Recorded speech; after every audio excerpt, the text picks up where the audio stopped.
Assalamualaikum warahmatullahi wabarakatuh. Kembali lagi di channel Opoway.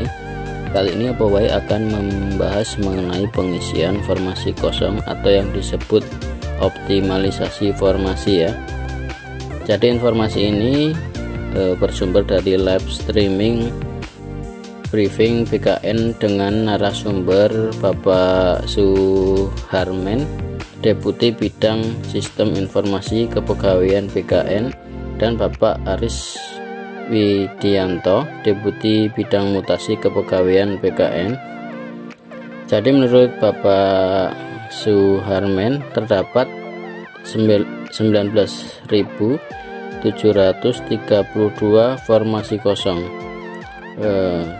karena peserta yang tidak passing grade maupun tidak ada pelamar sejak awal sebanyak 5.866.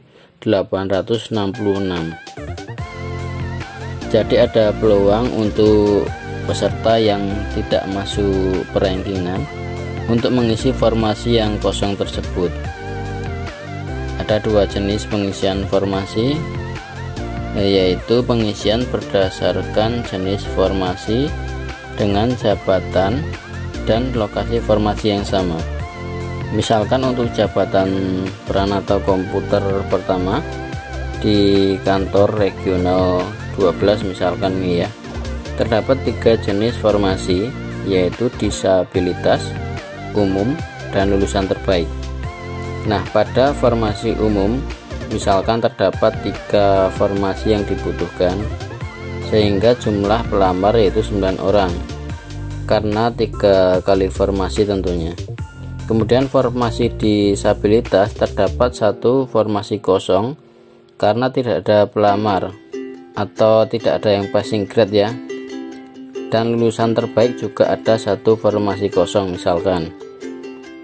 Nah, formasi kosong inilah yang nantinya akan diisi oleh ranking keempat dan kelima dari pelamar formasi umum yang tadi yang tidak masuk perankingan. Jadi 9 orang tadi untuk formasi umum itu kan diambil 3 orang ya, tersisa ranking 4, 5, 6 sampai ranking 9. Nah, nanti ranking 4 dan 5 nya itu nanti akan mengisi formasi yang disabilitas dan formasi lulusan terbaik jika dibutuhkan masing-masing itu 1 formasi. Nah, jika misalkan disabilitas itu dibutuhkan 2 orang, kemudian lulusan terbaik dibutuhkan 2 orang dan semuanya kosong, maka nanti untuk ranking 4, 5, 6, dan 7 itu bisa masuk. Kemudian jenis formasi kosong yang kedua, yaitu perpindahan antar lokasi formasi dalam satu jabatan yang sama. Misalkan jabatan guru fisika ahli pertama ya. Misalkan pada SMP Negeri 1 terdapat 1 formasi guru fisika ahli pertama yang dibutuhkan dengan jumlah pelamar 3 orang. Kemudian pada SMP Negeri 2 terdapat 1 formasi kosong, maka ranking kedua dari pelamar di SMP Negeri 1 tadi itu dapat mengisi kekosongan di SMP 2. Jadi masih 1 jabatan yang sama, yaitu jabatan guru fisika ahli pertama.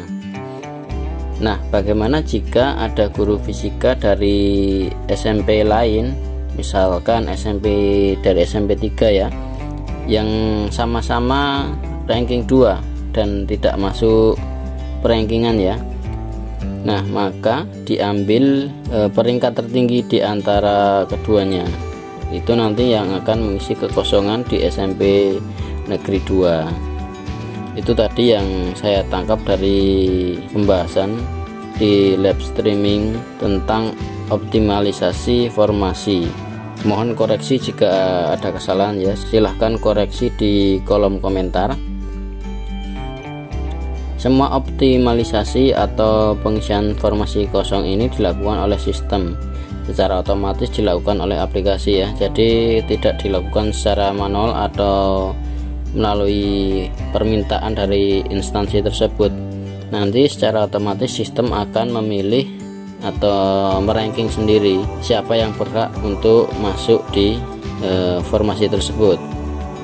Jadi nanti yang merasa tidak masuk perankingan pada instansi yang dilamar masih ada kesempatan lolos ya. Jadi nanti lihat pengumumannya tanggal 30 Oktober.